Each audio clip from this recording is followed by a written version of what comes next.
আসসালামু আলাইকুম, আমি আবেক and welcome to my another brand new blog. জানি না আমার এটা কত নম্বর ব্লগ, তবু আমি করতেছি অনেক দিন পর। এই কারণে আমার মানে মনেই নাই যে আমি এটা কত নম্বর ব্লগ চলতেছে। তো আমি ভিডিও দেখে আমি জানাবো।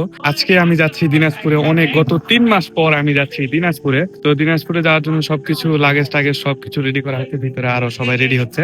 প্রায় 1 সপ্তাহ পর মনে হয় আমাদের এলাকায় রোদ উঠছে, সূর্য উঠছে, সূর্যের দেখা মিলছে। তবে এত পরিমাণ উত্তরবঙ্গে এত পরিমাণ ঠান্ডা, এই কারণে আমরা রীতিমতো কাঁপতেছিলাম, দুদিন কাঁপতেছিলাম গত 7 দিন যাবত। আজকে হঠাৎ রোদ দেখা মিলছে আর আজকে আমরা চলে যাচ্ছি। এদিকে যত জিনিসপত্র আছে সব জিনিসপত্র ভাইয়া গাড়িতে তুলে দিচ্ছে। আর জিনিসপত্র এত বেশি হওয়ার কারণ হচ্ছে, আপনারা হয়তো জানেন না যে গত 3 মাস যাবত আমি অসুস্থ ছিলাম। 3 মাস অসুস্থ থাকার কারণে আমি কখনো রাজশাহী কখনো ঢাকাতে আমাদের চিকিৎসারত অবস্থায় থাকতে হয়েছে। আমি দিনাজপুর থেকে এসেছি গত 3-4 মাস আগে। তো 4 মাস আগে আসার পর থেকে আমি আর যাইতে পারিনি। হঠাৎ দিনাজপুর যাওয়ার কারণ হচ্ছে আমার পরীক্ষা অনেক কাছে চলে আসছে, এই কারণে আমি চিকিৎসাধীন থাকা অবস্থায় আমি ডাক্তার থেকে রিলিজ নিয়ে আমি চলে আসছি। তো ফাইনালি আলহামদুলিল্লাহ যে আমি আবারও দিনাজপুর যাইতে পারতেছি। আমি তো কল্পনাতেও ভাবতে পারিনি যে আমি এত দ্রুত দিনাজপুর যাইতে পারবো। আলহামদুলিল্লাহ আমি অনেকটা সুস্থর দিকে চলে আসছি। তো সাকিব আমাকে বিদায় জানাতে আসছে। তো ভাস্তা থাকো, আমি যাচ্ছি, ইনশাল্লাহ দেখা হবে। তুমি দিনাজপুর আসো, দিনাজপুর আসলে আমাদের আমরা গাড়িটির ভিতরে একটু গিয়ে বসে দেখি। গাড়িটির মানে ভিতরে আমি দেখতেছি লেগিস, যদিও গাড়িটা হচ্ছে অনেক আগের গাড়ি, 100 ওয়াগন, তবুও গাড়ির মানে ড্রাইভিং কন্ডিশনটা অনেক ভালো, চলে কোনো স্মুথ। যদিও অনেক পুরাতন হয়ে গেছে, এই যে অনেক দেখা যাচ্ছে পুরাতন হয়ে অনেক ইয়ে হয়েছে, তবুও গাড়িটা অটো হওয়ার কারণে গাড়ির কোনো সাউন্ড নেই বা চালাতে কোনো কষ্ট নেই। আর আজকে দিনাজপুরে আমার সাথে যাচ্ছে আয়শা বাবু। আয়শা বাবু যে এতদিন যাবৎ কত জার্নি করেছে আমি জানি না, কখনো বাসে, কখনো ট্রেনে, কখনো কারে। সে এত পরিমাণ জার্নি করছে, সে পেটে থাকা অবস্থায় থেকেই অনেক জার্নি করছে। আর আয়শা বাবু চলে যাবে বিধায় সব বাচ্চারা আয়শাকে বিদায় দিতে আসছে, সবাই বাই বাই টাটা দিচ্ছে। আসো আভা, উঠো, চলে যাও, দেরি হয়ে যাচ্ছে।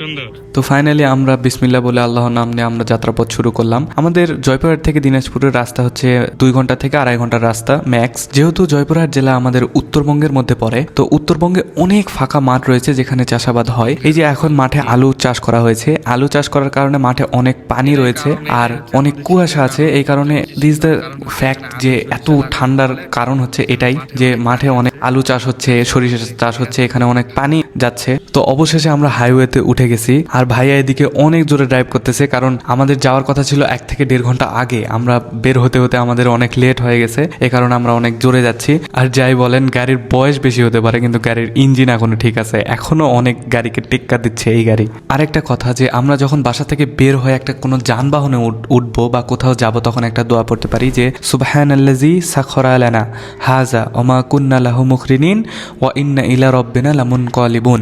আর আমরা যখন বাসা থেকে বের হব তখন দোয়া পড়তে পারি বিসমিল্লাহি তাওয়াক্কালতু আলাল্লাহ ওয়ালা হাওলা ওয়ালা কুওয়াতা ইল্লা বিল্লাহ।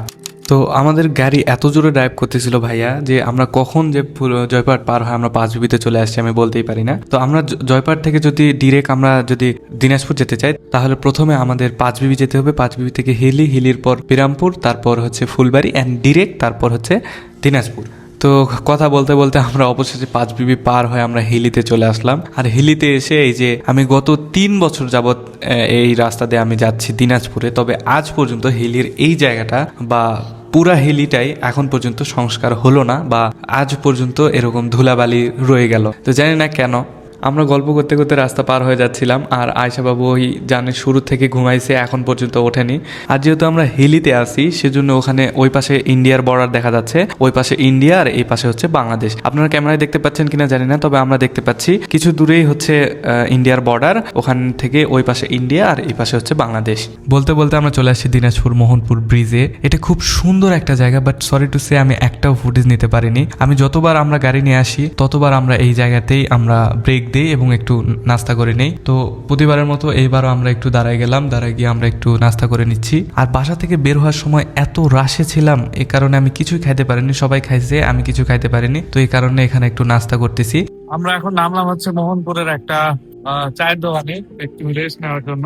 তো এখানে এসে একটু হালকা পাতলা নাস্তা করে নিচ্ছি, একটা পাউরুটি আর হচ্ছে দুধ চা আমরা খাবো। তো ওখানে চা করতেছে। আর এটা হচ্ছে ওই যে দিনাজপুর মোহনপুর ব্রিজ, মোহনপুর ব্রিজ থেকে এই যে পাশে নিচে এখানে প্রায় আমরা এখানে এসে মানে যদি যাত্রাপথে এখানে এসে ব্রেক নিয়ে আমরা একটু নাস্তা করে নিই। বাপরে, এটা কি কি বড় পাউরুটি! না না কোন রুটি খাবার This is the normal size and this is the biggest size.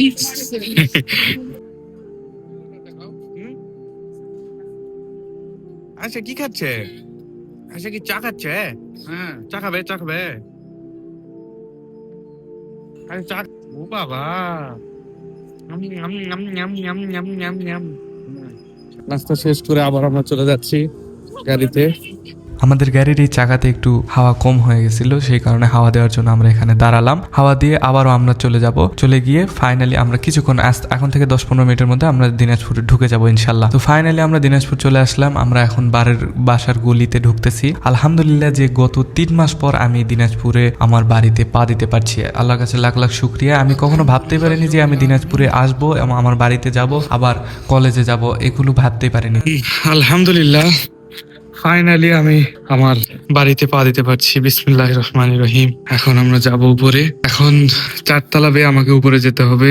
This the biggest fact, কারণ এখানে লিফটের কাজ এখনো শুরু হয় নাই। লিফট শুরু হলে খুব ভালো হতো।